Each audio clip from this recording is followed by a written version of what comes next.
বঙ্গোপসাগরে সৃষ্টি হওয়া ঘূর্ণিঝড় রিমাল প্রবল ঘূর্ণিঝড়ে রূপ নিয়েছে। আরও শক্তিশালী হয়ে ঝড়টি আজ সন্ধ্যা থেকে মধ্যরাতের যে কোনো সময় আঘাত হানতে পারে। ঝড়টি ভারতের পশ্চিমবঙ্গের সাগরদ্বীপ এবং বাংলাদেশের খেপুপাড়ার উপকূল অতিক্রম করতে পারে বলে জানিয়েছে আবহাওয়া অফিস। আরও জানাচ্ছেন আনোয়ার হোসেন। উত্তর বঙ্গোপসাগরে অবস্থান করছে প্রবল ঘূর্ণিঝড় রিমাল। ঝড়টির বাতাসের সর্বোচ্চ গতি ঘন্টায় 120 কিলোমিটার পর্যন্ত বৃদ্ধি পাচ্ছে। রিমাল বাংলাদেশ উপকূলের দিকে ঘন্টায় 6 কিলোমিটার বেগে এগিয়ে আসছে। সেই হিসেবে দেশের সব সমুদ্র বন্দর থেকে ঝড়টি বর্তমানে গড়ে 300 কিলোমিটারের কম দূরত্বে রয়েছে। আবহাওয়া অফিস জানিয়েছে, মূল ঝড়টি আরও শক্তি নিয়ে উপকূল অতিক্রম শুরু করতে পারে আজ সন্ধ্যা থেকে মধ্যরাতের মধ্যে। উপকূল অতিক্রমের সময় বাতাসের গতিবেগ থাকতে পারে ঘন্টায় 135 কিলোমিটারের বেশি। মংলার নিকট দিয়ে সাগর আইল্যান্ড, পশ্চিমবঙ্গ এবং খেপুপাড়ার উপকূল অতিক্রম করতে পারে।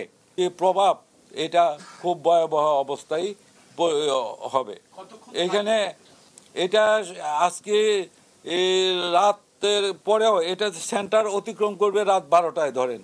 তার পরবর্তীতে তার পিছন অংশ রয়ে গেছে, সেটাও অতিক্রম করতে রাত আরও 3টাও বাজতে পারে। বাকি অংশ আমরা এখানে কেন্দ্রটার কথা বলেছি যে মধ্যরাতে সে অতিক্রম করবে। সকালেই ঘূর্ণিঝড়ের কারণে পায়রা ও মোংলা সমুদ্র বন্দরে 10 নম্বর মহা বিপদ সংকেত দেখাতে বলেছে আবহাওয়া অধিদপ্তর। আর চট্টগ্রাম ও কক্সবাজার সমুদ্র বন্দরে জারি হয়েছে 9 নম্বর মহা বিপদ সংকেত।